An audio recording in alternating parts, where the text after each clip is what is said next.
Decade की शुरुआत में करीब 90 करोड़ की आबादी वाले देश में फॉरेन एक्सचेंज रिजर्व्स के नाम पर महज 110 करोड़ यूएस डॉलर्स बचे थे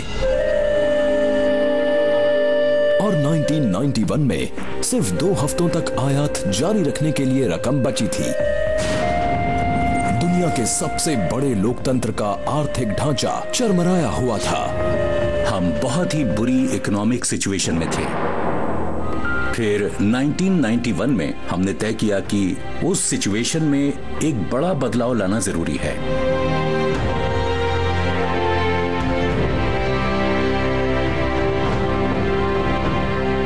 और उसके बाद जो हुआ उससे पूरी दुनिया भारत पर ध्यान देने के लिए मजबूर हो गई। भारत ने कई दशकों से चले आ रहे नेहरूवियन सोशलिस्ट ऑर्डर को छोड़कर ओपन इकोनॉमी को अपना लिया। इसने इंडस्ट्री को एक नई सोच दी और लोगों का नजरिया बदला और एक नए किस्म का जोश इस कंट्री में दिखाई दिया और लोग ये कहने लगे कि नई चीजों को ट्राई करने में कोई बुराई नहीं है। मुझे याद है एक सीनियर एडिटर मेरे पास आए और बातों ही बातों में उन्होंने कहा, पता है मेरा बेटा जिसकी अभी नौकरी लगी है वो मुझसे भी ज्यादा पैसे कमा रहा है। एक ऐसे समय पर जहां एक नौजवान भारत अपने पैर जमा कर उड़ान भरने को तैयार हो रहा था, एक युवा किसी के बुरे मंसूबों और साजिश का निशाना बनने वाला था। I am young and I too have a dream.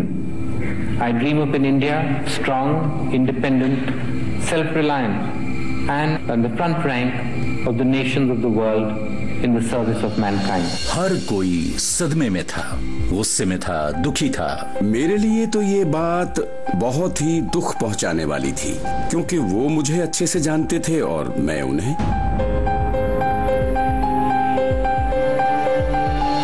भ्रष्टाचार के आरोपों से जूझते हुए राजीव गांधी और कांग्रेस 1989 के जनरल इलेक्शंस हार चुके थे। राजनीति में अस्थिरता अपने चरम पर थी। देश 1991 में फिर से चुनाव की ओर जा रहा था और राजीव गांधी के पास एक बार फिर बागडोर संभालने का मौका था।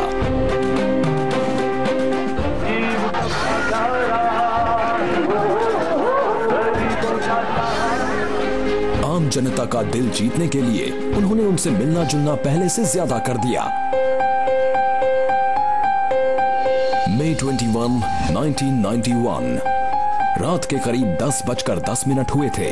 तमिलनाडु के श्री पेरम्बुदूर इलाके में अपना भाषण देने के लिए राजीव गांधी पहले से ही लेट थे, लेकिन उस दिन श्री पेरम्बुदूर में जो लोग बेसब्री से उनका इंतजार कर रहे थे वो सिर्फ स्थानीय लोग और कांग्रेस के कार्यकर्ता नहीं थे। उनके हत्यारे पहले से ही अपनी जगह पर तैनात थे। हत्यारों का वो गैंग पेरिस कॉर्नर के बस स्टैंड पर इकट्ठा हुआ। हरी बाबू का काम था फोटोग्राफ लेना उस पूरे सीक्वेंस का।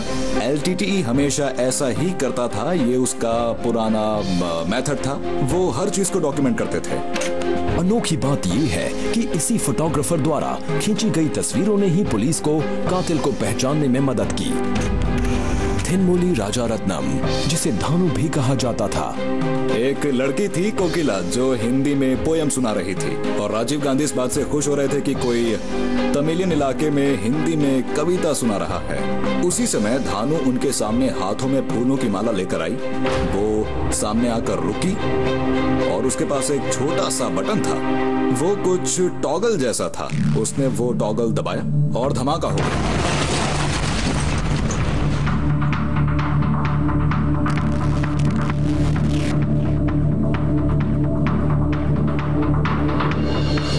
एक बड़ा ही जोशीला इलेक्शन कैंपेन, भारत के सबसे बड़े सियासी परिवार के नौजवान करता धरता और एक भयानक हत्या। जांच पड़ताल से एक और शर्मनाक कहानी सामने आई। राजीव गांधी की जान नहीं जाती अगर उस समय इंटेलिजेंस एजेंसीज और लोकल पुलिस ज्यादा चौकन्ने होते तो।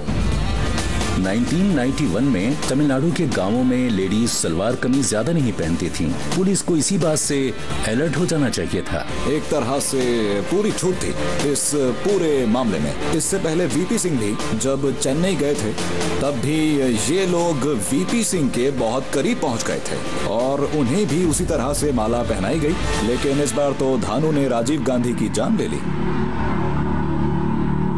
एलटीटीई ने राजीव गांधी को कभी माफी नहीं किया इंडियन आर्मी को वहां भेजने के लिए। जिसे बाद में ना चाहते हुए भी LTTE से ही लड़ना पड़ा। 1987 में श्रीलंका की सरकार के साथ मिलकर LTTE से जंग लड़ने के लिए इंडियन पीस कीपिंग फोर्सेस को भेजने के राजीव गांधी के फैसले की LTTE ने सख्त खिलाफत की।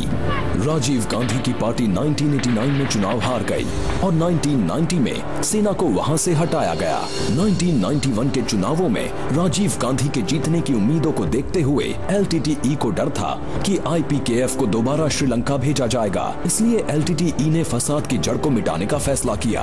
तो 1987 में प्रभाकरन LTTE का सुप्रीमो वो भारत आया और उस दौरान उसकी राजीव गांधी और कुछ लोगों के साथ बातचीत हुई।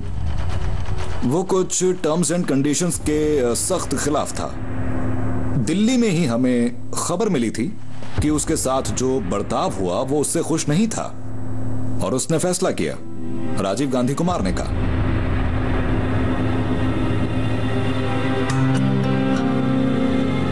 गांधी परिवार के सदस्य की अंतिम यात्रा के दौरान पूरा देश गहरे सदमे में था। पूरा इंसिडेंट डिप्रेसिंग तो था ही, साथ ही ये भी लग रहा था कि अगर राजीव गांधी जैसे इंसान के साथ ऐसा हो सकता है तो किसी के साथ भी हो सकता है, और यही तो टेररिज्म का मकसद है, सभी को इनसिक्योरिटी का एहसास कराना।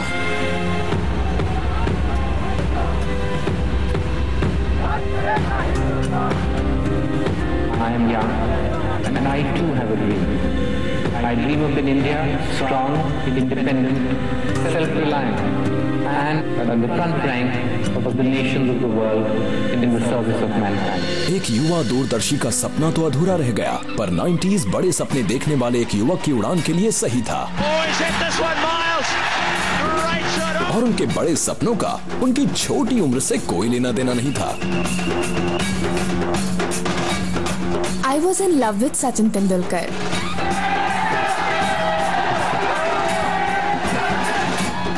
और मेरा दिल टूट गया जब मुझे पता चला कि वो मैरिड है। सचिन तेंदुलकर मेरे लिए हमेशा 9 साल के वो लड़के रहेंगे जो अपने भाई के साथ हमारे क्लब मैचेस में आकर हमारे साथ खेलते थे। और उनके भाई की बात करें तो उनके भाई टेक्निकली करेक्ट थे, लेकिन बॉल को स्क्वायर के पार मार नहीं पाते थे, तो 2 घंटे में बनते थे 5 रन। और ये छोटा सा लड़का जो चाहे वो करता था, बॉल को इतनी जोर से मारता था कि आजाद मैदान के टेंट में हमारी कुर्सियां हिल जाती थी। No traffic, nothing. जिनके पास टीवी नहीं होता था वो उन दुकानों के बाहर खड़े हो जाते थे जहां टीवी होता था। मेरे ख्याल से सचिन के शुरुआती दिनों में जो कोई भी उन्हें जानता था वो उनकी पावर से जरूर चौंक गया होगा।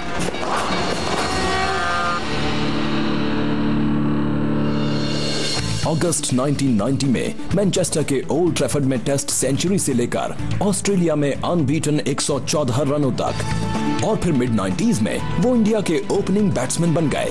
सचिन अब सिर्फ एक क्रिकेटर नहीं थे। मैं कभी भूल नहीं सकती द डेजर्ट स्टॉर्म, वो शारजा का मैच जब पूरा स्टेडियम खड़े होकर उनके लिए तालियां बजाने लगा। मेरे लिए तो वो उनका सबसे आइकॉनिक मोमेंट था। मास्टर ब्लास्टर ने न सिर्फ इंडियन क्रिकेट का चेहरा बदल कर रख दिया, बल्कि उनकी कामयाबी की दास्तान भारत के उन करोड़ों युवाओं के लिए इंस्पिरेशन बन गई जो अभी बस सपने देखना सीख रहे थे। सचिन भारत की शान बन चुके थे। एक जर्नलिस्ट के तौर पर मुझे याद नहीं आता कि 14 साल की उम्र में किसी भी खिलाड़ी की उस कदर तारीफ हुई हो जिस कदर सचिन तेंदुलकर की हुआ करती थी। पर कई लोगों का मानना है कि इस लेजेंड को एक बड़ा फायदा मिला, और वो है वो शानदार दौर जिसमें वो खेल रहे थे।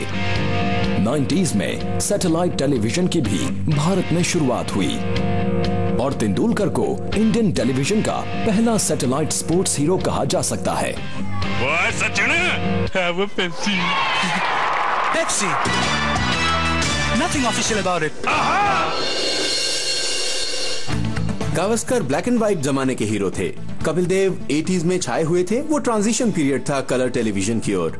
पर satellite television, Sachin Tendulkar satellite television के पहले आइकन हैं। उनका अचीवमेंट सिर्फ उनका ही है, पर मुझे लगता है कि वो अचीवमेंट पूरी दुनिया के सामने लाया गया क्योंकि अचानक इंडिया एक मार्केट बन चुका था। जैसे ही मार्केट्स खुले, खूब सारे प्राइवेट टेलीविजन चैनल्स और इंटरनेशनल ब्रांड्स भारत को आजमाने और परखने के लिए आए और दोनों ही उन नए हीरोज की तलाश में थे जो लोगों में दिलचस्पी जगाकर कारोबार बढ़ाएं, और तेंदुलकर परफेक्ट पैकेज थे। सचिन जैसे इंसान ने जिस तरह का टैलेंट, जो कामयाबी हासिल की है और जिस तरह का मीडिया एक्सपोजर खासकर टेलीविजन ने उनको दिया, they became larger and larger and larger than life. वो चाहे फील्ड पर हो या उसके बाहर, पूरा देश एकजुट होकर सचिन का गुणगान कर रहा था।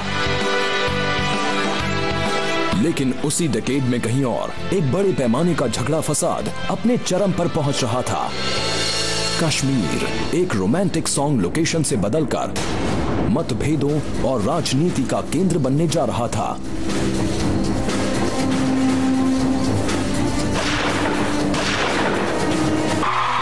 नाइंटीज़ में भारत अपनी उपलब्धियों से दुनिया में अपनी एक अनोखी पहचान बना रहा था। साथ ही ये डेकेड पहले कभी न देखी गई अफरा तफरी और तकलीफों का गवाह भी बना।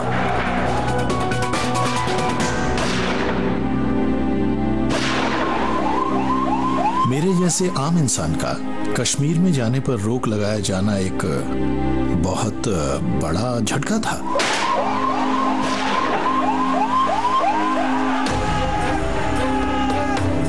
मिलिटेंट्स खुलेआम AK-47 राइफल्स लहराते हुए श्रीनगर की गलियों में घूमते नजर आए, जिसकी शुरुआत हुई थी 80s के आखिर में शुरू हुई आजादी की मांग के साथ। हालात बदतर होते गए और हिंसा की वारदातें लगभग हर रोज सुर्खियों में आने लगी।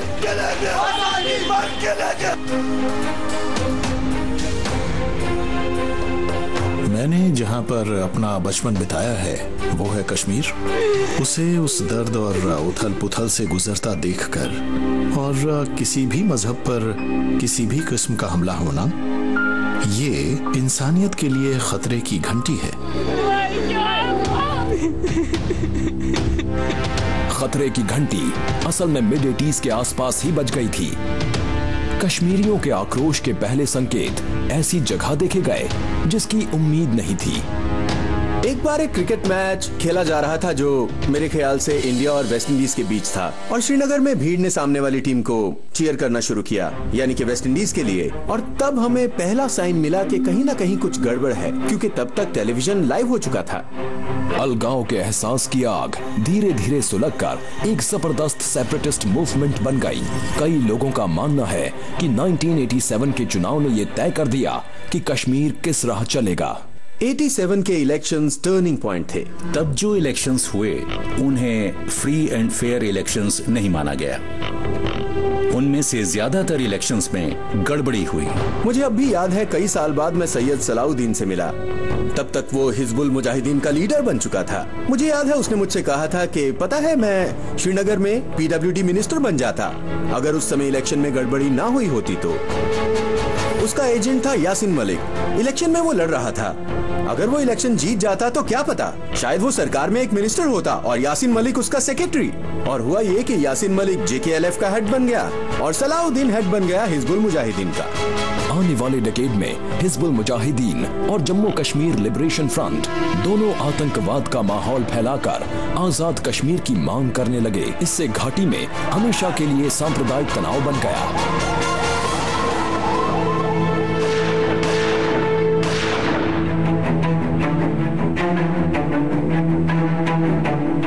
कश्मीरी पंडित जो काफी समय से तकलीफें झेल रहे थे, आखिरकार घाटी छोड़कर चले गए। ये एक बड़े पैमाने पर पलायन था।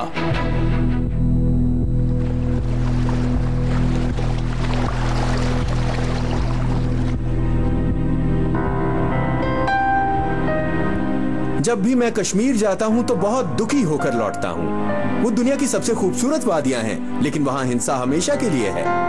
I mean, it's beautiful, but frozen. घाटी की हर दीवार पर गोलियों से बने छेद दिखने लगे और 90s एक इमारत को गिराए जाने का गवाह भी बना, जिससे पूरे देश में सांप्रदायिक तनाव पैदा हो गया।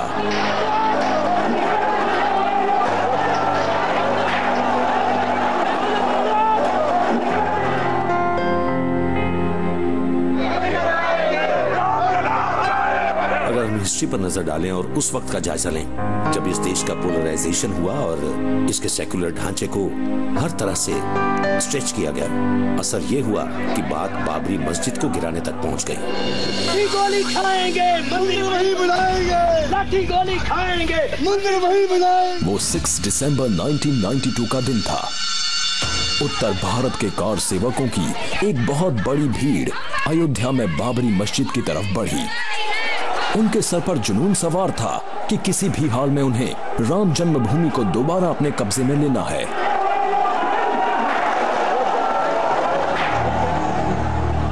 जब मस्जिद गिराई जा रही थी तो सरकारी तंत्र तो मानो काफी हद तक पैरालाइज ही हो गया था।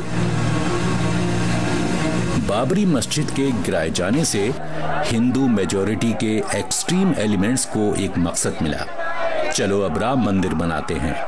आडवाणी जी इस अपॉर्चुनिटी को भांप गए। जहां राम का जन्म हुआ था,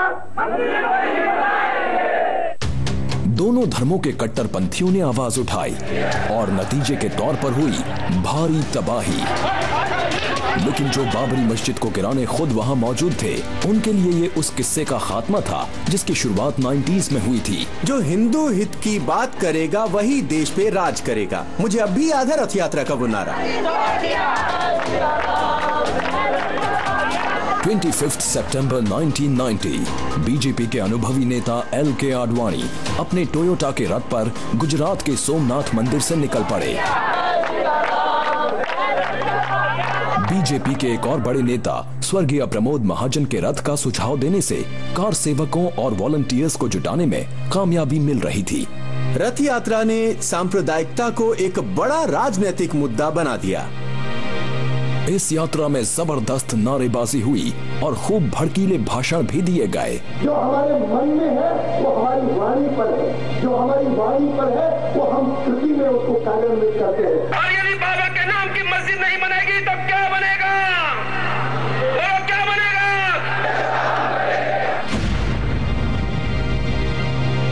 हालांकि बिहार के समस्तीपुर में आडवाणी को नजरबंद करके रैली को रोका गया, लेकिन तब तक देश भर में बीजेपी ऐसी छाप छोड़ चुकी थी कि LK आडवाणी उस पार्टी के नए हीरो बन गए। LK आडवाणी असल में बहुत ही वो शब्दों में यकीन रखते थे। वो बहुत बुक्स पढ़ते थे। वो वाजपेयी जी की तरह कोई ड्रामेटिक पब्लिक स्पीकर नहीं थे, लेकिन उस समय वो पार्टी में अपना बड़ा आइडिया फैला पाए जो था सेक्युलरिज्म वर्सेस सूडो सेक्युलरिज्म। वो राम जन्मभूमि आंदोलन का सहारा लेकर लगभग रातों रात एक तरह से हिंदुत्व पॉलिटिक्स का चेहरा बन गए। मुझे याद है बरसों बाद मैंने आडवाणी जी से पूछा कि आपकी छवि एक हिंदू मिलिटेंट की बन गई थी, और उन्होंने पलटकर मुझसे कहा नहीं, मुझमें मिलिटेंट का कोई अंश तक नहीं है। और उनकी वाइफ मेरे साथ बैठी थी। उनसे मुस्कुराकर उन्होंने पूछा कि क्या मैं मिलिटेंट हूँ, क्या मुझ में कोई मिलिटेंसी है? 90s में हिंदुत्व पॉलिटिक्स एक बड़ा वैकल्पिक सिद्धांत बनकर उभरा और बीजेपी ने राष्ट्रीय राजनीति में अपनी पकड़ और मजबूत कर ली और जनरल इलेक्शंस में बीजेपी का आंकड़ा 1989 के 85 से बढ़कर 1991 में 120 तक पहुंच गया। कुछ लोगों का ये भी मानना है कि उसने उस समय के दूसरे अहम राजनीतिक आंदोलनों को भी फीका साबित कर दिया, खासकर मंडल आंदोलन। 1979 में स्थापित बीपी मंडल कमीशन ने सुझाव दिया कि अदर बैकवर्ड क्लासेस यानी कि OBCs को सरकारी नौकरियों और शैक्षिक संस्थानों में खास कोटा दिया जाए। VP सिंह की सरकार ने सारे सुझावों को 1990 में अमल करने का फैसला किया। अब ओवरऑल रिजर्व्ड कोटा बढ़कर 49.5% हो गया। नतीजा ये हुआ कि समाज के कुछ वर्गों से हिंसात्मक प्रतिक्रिया देखने को मिली।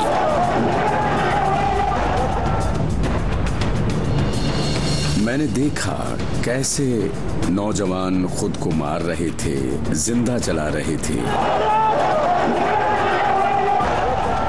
मंडल आंदोलन और मंदिर का आंदोलन असल में दोनों ही कुछ बरसों से पनप रहे थे। जिस तरह से दोनों को एक दूसरे के खिलाफ लाने के लिए बढ़ावा दिया गया, बीजेपी ने तय किया कि उसे आडवाणी रथ यात्रा का सरकारी तौर पर साथ देना है और उसका हिस्सा भी बनना है। ये तब हुआ जब VP सिंह मंडल रिजर्वेशंस को संवैधानिक तौर पर लागू करने जा रहे थे। तो मंडल की राजनीति को मात देने के लिए बीजेपी की तरफ से कमंडल का हथकंडा अपनाया गया था। और फिर राजनीतिक पार्टियों ने लोगों को अपनी सोच और समझ को छोड़कर अपने समुदाय के नेताओं को वोट देने के लिए बढ़ावा दिया। आखिर में उसका नतीजा ये निकला, एक्सट्रीम ओपिनियंस और एक्सट्रीम रिएक्शंस।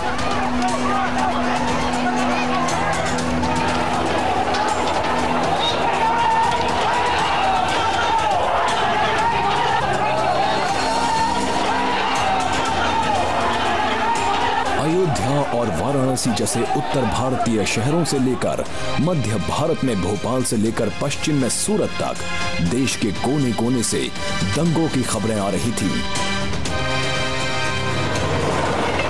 लेकिन जिन शहरों पर सबसे गहरा असर पड़ा उनमें से एक ऐसा शहर था जिसे अपने कॉस्मोपॉलिटन कल्चर पर नाज था, मुंबई।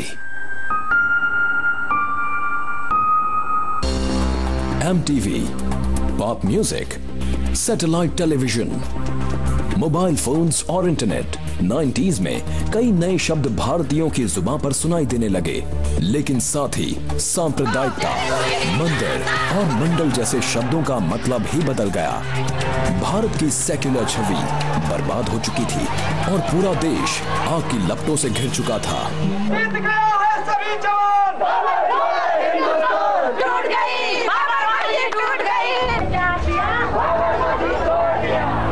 बाबरी मस्जिद को गिराए जाने के खिलाफ देश भर में आवाजें उठने लगी।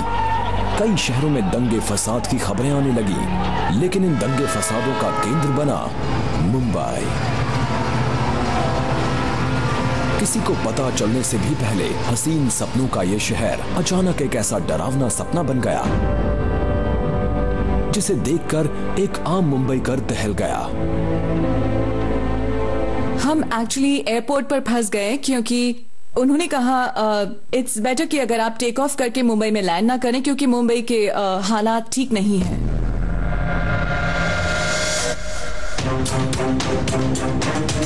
6 दिसंबर 1992 की शाम बाबरी मस्जिद को गिराने के कई घंटों बाद लोगों का एक झुंड दक्षिण मुंबई की मीनारा मस्जिद पर इकट्ठा हुआ, लेकिन प्रार्थना के लिए हुई इस मुलाकात ने बहुत जल्द हिंसा का रूप ले लिया। ये एक बहुत ही स्पॉन्टेनियस रिएक्शन था। समुदाय के एक लीडर ने उकसाने वाला भाषण देना शुरू किया। पुलिस समझ गई कि भीड़ अब आपे से बाहर हो सकती है। वो चाहती थी कि भीड़ अलग थलग हो जाए, पर वो टस से मस नहीं हो रही थी और इस वजह से पुलिस को लाठीचार्ज करना पड़ा। हालात बद से बदतर हो गए। 400 से भी ज्यादा दुकानें दक्षिण मुंबई के नल बाजार में जलाई गईं और बहुत जल्द दंगे होने की खबरें पूरी मुंबई से आने लगी।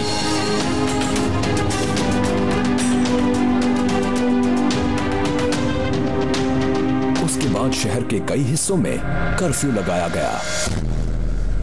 जिस शहर में मैं पला बढ़ा उसका ये हाल देखना, आई स्टिल लव मुंबई। मैं मोहम्मद अली रोड जाता था ईद के दौरान टू हैव भोरी खाना, और फिर बड़े होकर ऐसे इलाकों से रिपोर्ट करना जो जल रही थी और हर तरफ से धुआं उठ रहा था। मजहब के नाम पर जो हो रहा था, मुझे उससे नफरत हो रही थी। हम बच्चे थे और ये समझ नहीं पाए कि धर्म या मजहब के लिए एक दूसरे का कत्ल करने की जरूरत क्या थी।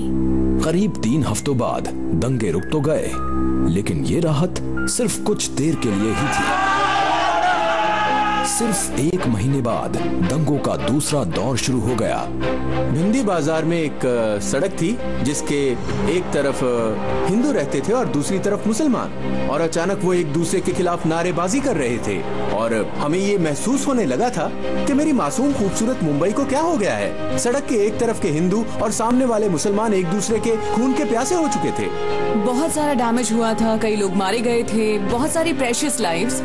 ये हम सब के लिए एक बहुत बड़ा झटका था, मोर देन एनीथिंग एल्स। एक ऐसा झटका जिसमें मुंबई जैसे कॉस्मोपॉलिटन सिटी में 900 लोगों की जान गई और शहर 2 टुकड़ों में बंट गया। पर मुंबई के लोग इस बात से अनजान थे कि सबसे बड़ा झटका तो अभी बाकी है। एक मामूली झगड़े ने पूरे शहर को हिलाकर रख दिया।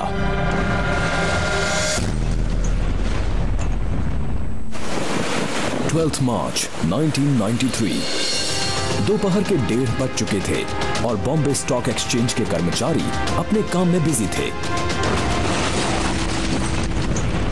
एक जबरदस्त आवाज ने सबका ध्यान अपनी ओर खींच लिया। पहला रिएक्शन तो ये था कि ये शायद सिर्फ एक रूमर है, और फिर किसी ने मुझे कॉल करके कहा कि नहीं, सच में ब्लास्ट हुआ है। तो हम तुरंत एक्सचेंज के लिए निकले। हम दंग रह गए, हैरान हो गए, क्योंकि हमें कोई अंदाजा ही नहीं था कि ये ब्लास्ट आखिर हुए क्यों है। जब हम वहाँ खड़े थे और किसी को अंदर नहीं जाने दिया जा रहा था क्योंकि बिल्डिंग को खाली किया जा रहा था, हमें खबर मिली कि एयर इंडिया बिल्डिंग में भी ब्लास्ट हुआ है।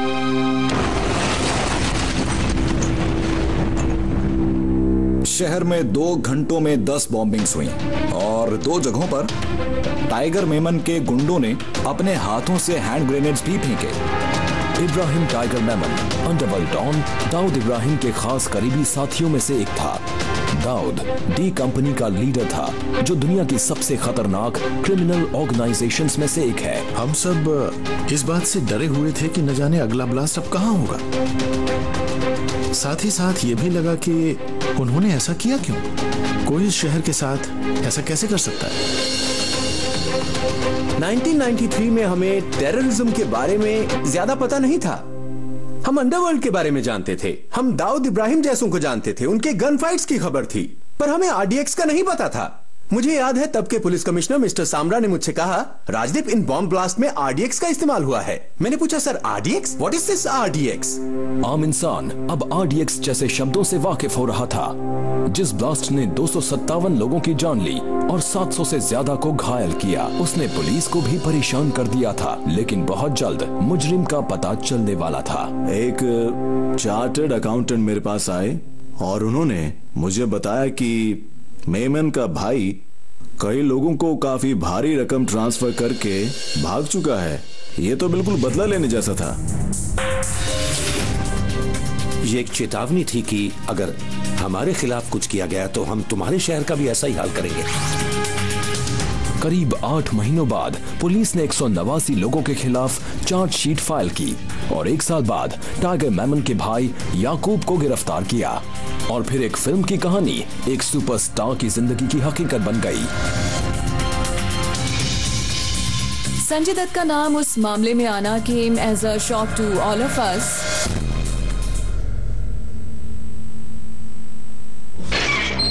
संजय दत्त उस वक्त एक बड़े बॉलीवुड स्टार थे और उन पर अपने पास गैर कानूनी तौर पर AK-56 राइफल रखने का आरोप लगा। वो हथियार उस असले के उस कंसाइनमेंट का हिस्सा थे जो मुंबई में ब्लास्ट करवाने वालों के लिए था। वो मेरे साथ मॉरिशस में शूटिंग कर रहे थे, फिल्म थी आतिश। जैसे ही वो मुंबई एयरपोर्ट पर वापस लौटे, कॉप्स ने उन्हें अरेस्ट कर लिया। Caught him at the airport. Sanjay Dutt आतंकवाद के इल्जाम से तो बरी हो गए, लेकिन उन्हें गैर कानूनी तौर पर हथियार रखने के लिए 5 साल की कैद की सजा सुनाई गई।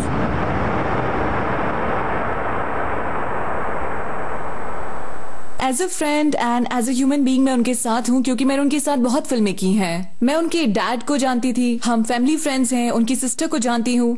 कभी कभी ऐसा लगता है नहीं, ऐसा नहीं हो सकता, पर हमें हमारे जुडिशियल सिस्टम पर पूरा भरोसा है और अल्टीमेटली सच्चाई ही जीतेगी। वो बेशक अंडरवर्ल्ड के साथ मेल जोल रखने के लिए कसूरवार है, अपने घर पर हथियार रखने देकर अंडरवर्ल्ड की मदद करने के लिए वो सजा के हकदार हैं। लेकिन मेरा पॉइंट इसमें यह है कि 90s की शुरुआत में अंडरवर्ल्ड, जो कि फिल्म इंडस्ट्री का हिस्सा था, अचानक टेररिस्ट बन जाता है। याकूब मेमन, जो एक चार्टर्ड अकाउंटेंट है, टेररिस्ट बन जाता है। एक ट्रैवल एजेंट टेररिस्ट बन जाता है।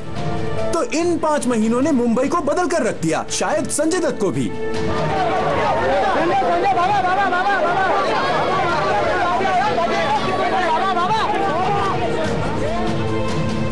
90s में फिल्म इंडस्ट्री और अंडरवर्ल्ड की सांठ-गांठ से सभी वाकिफ थे, लेकिन एक भयानक हत्या से ग्लैमर और जुर्म की दुनिया के जालिम दरिंदों का नाम दुनिया को पता चल गया।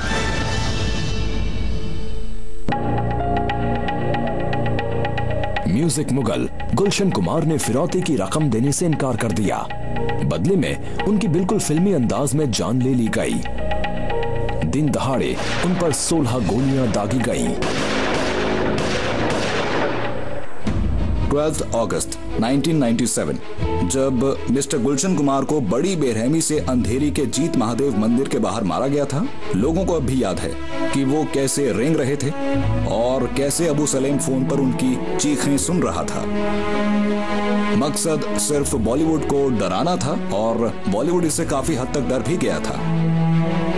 कई लोगों का मानना था कि बॉलीवुड एक बेरहम दुश्मन को झेल रहा है जो इनके डर के सहारे पनप रहा था। आई थिंक अनफेयर होगा एक्चुअली कंडेम करना फिल्म स्टार्स या फिल्म इंडस्ट्री को of being hand in hand with the underworld, क्योंकि वो वक्त ऐसा था जब कोई चॉइस ही नहीं थी। मुझे याद है ऐसे कई इंसिडेंट्स जब लोगों को फोन पर धमकियां दी जाती थी, अगर तुम यहाँ पर नहीं आए या इस शो में नहीं दिखे तो देखना तुम्हारे परिवार का क्या हाल होगा।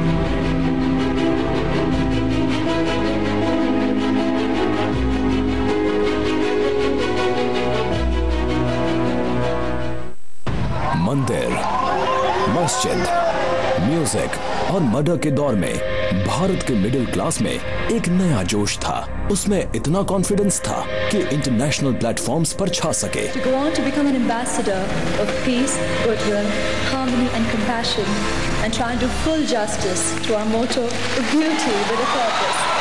Remember people, I'll always be there for you. Thank you. Oh my God, these are really beautiful women. और वो बहुत ही इंटेलिजेंट भी हैं। वो कितनी कमाल की बातें कर रही हैं। It's really cool कि ऐसी लड़कियां हमारे देश को रिप्रेजेंट कर रही हैं इंटरनेशनल प्लेटफॉर्म पर।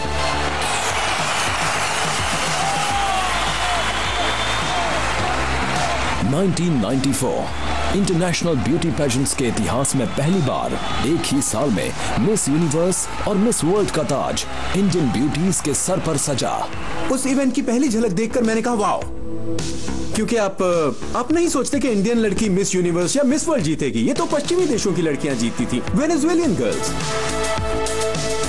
और एक देश जो ग्लोबलाइज्ड इकोनॉमी के दौर में आकर खुद को मजबूत बना रहा था, अचानक खुशी से चौंक गया था। We all were very very proud. वो एक बहुत ही बड़ा पल था हमारे लिए, सुष्मिता सेन और ऐश्वर्या राय का उन ब्यूटी टाइटल्स को जीत कर लाना। यहाँ सभी हैरान हो गए। इससे ब्यूटी को, इंडियन ब्यूटीज को एक नई पहचान मिली and it empowered women.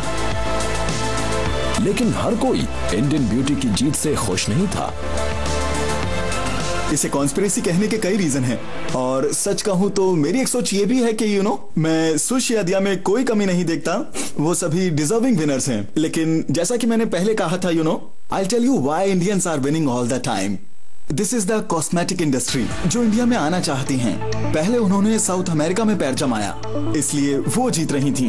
And now Indians are winning क्योंकि कॉस्मेटिक इंडस्ट्री अब यहाँ जमना चाहती है। मैंने देखी है वो behind the scene thing. Marketers तय करते हैं कि कौन सा देश कौन सी लड़की जीतेगी। लड़की तो नहीं पर देश वही चुनते हैं। और वो देख पा रहे थे कि इंडिया के कंज्यूमर्स खर्च करने लगे हैं और उनके खरीदने की ताकत बढ़ती जाएगी। एक नए तरीके का मार्केट सबके सामने था और इन लड़कियों को बड़े प्राइजेस देना और फिर इन्हें प्रोडक्ट्स का एम्बेसडर बनाना, तो शायद इससे इन प्रोडक्ट कंपनीज को तो फायदा पहुंचा ही होगा। Talking with her eyes, walking like a winner, she'll take you by surprise. She's got the look. Beauty industry global होने के लिए तैयार थी, तो शायद वो सही समय पर सही जगह पर थे। इन दो बड़ी जीतों से भारत की ब्यूटी इंडस्ट्री कितनी चमकने लगी, ये तो बहस का मुद्दा है।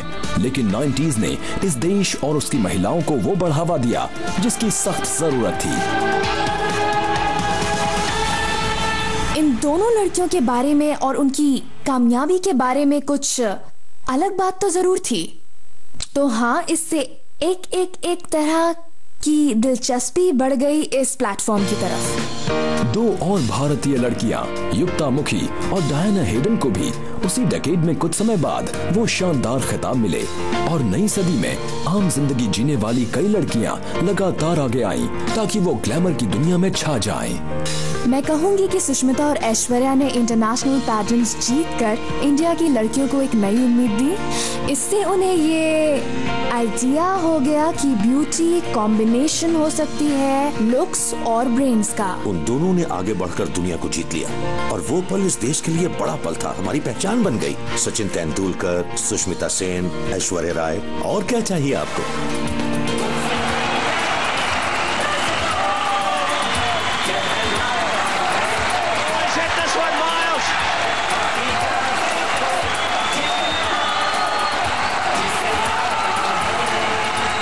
जी हाँ, भारत अब किसी से भी टक्कर ले सकता था और शायद वजह वो दूध था जो ये देश पी रहा था और ये देवताओं का भी मनपसंद था। अचानक से गणपति जी ने दूध पीना शुरू कर दिया। अगर ऐसा हुआ भी तो मेरा सवाल ये था कि उन्होंने पहले ऐसा क्यों नहीं किया था?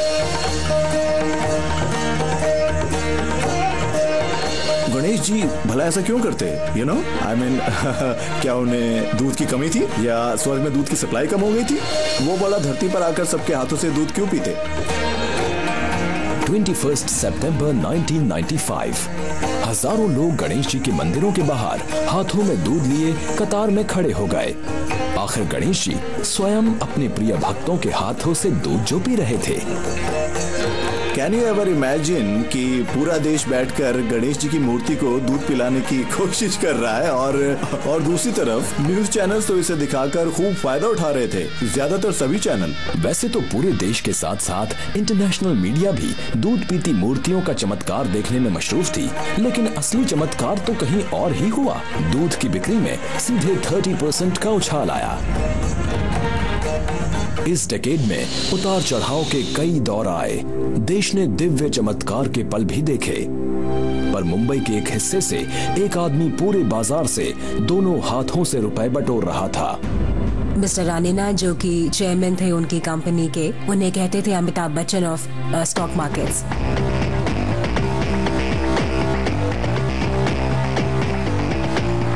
और शेयर बाजार के इस सुपरस्टार ने साबित कर दिया कि वो अपने काम में बाकियों से ज्यादा माहिर था। बदनाम स्टॉक ब्रोकर हर्षद मेहता ने सरकार के सिक्योरिटीज के कारोबार में कमियों का फायदा उठाकर मार्केट में अपनी चाल चलकर 4000 करोड़ रुपए बटोर लिए। हमारी सरकार ने, हमारे सिस्टम्स ने और हमारे बैंक्स ने भी आखिर ये होने कैसे दिया? मैं सोचने लगा अगर आपका दिमाग तेज है तो आप रातों रात 500 करोड़ कमा सकते हैं। इस स्कैम ने सबको हैरान परेशान कर दिया था, लेकिन इसकी शुरुआत बहुत ही छोटी और मामूली थी। उन्होंने पहले सिस्टम को समझा। सिक्योरिटी स्कैम होने की एक और वजह यह भी थी कि बैंक्स अपनी ट्रेजरी को ब्रोकर्स को चलाने दे रहे थे और इसीलिए शायद ऐसा हो रहा था कि उन ब्रोकर्स को दिए जा रहे थे चेक्स जो थे करीब सैकड़ों करोड़ों रुपए के उनके अकाउंट में। एक ऐसे दौर में जहां डिजिटाइजेशन होना दूर दूर तक नामुमकिन लग रहा था, ब्रोकर्स गवर्नमेंट सिक्योरिटीज के कारोबार के लिए एक अहम लिंक बन चुके थे। हर्षद मेहता ने इसी का फायदा उठाया। बस इस बार किस्मत ने उनका साथ नहीं दिया।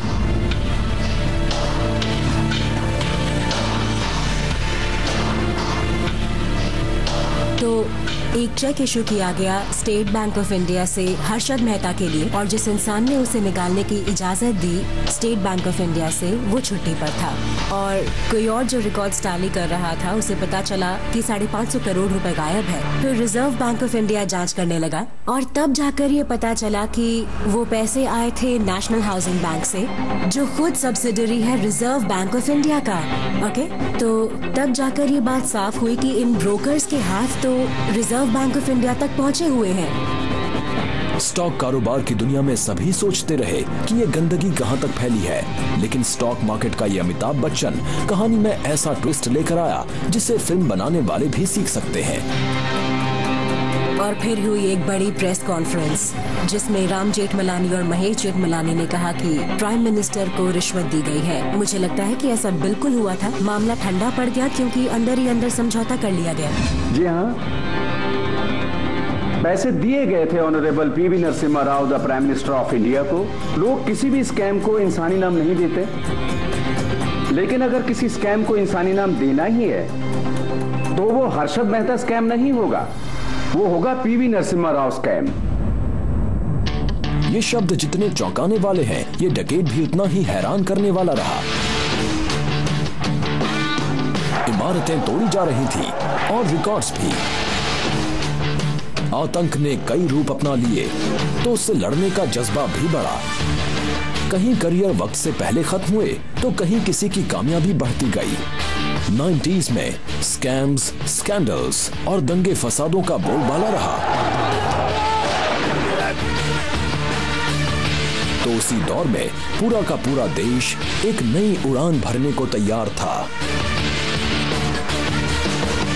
जब 100 करोड़ लोग एक महान भारत का सपना देख रहे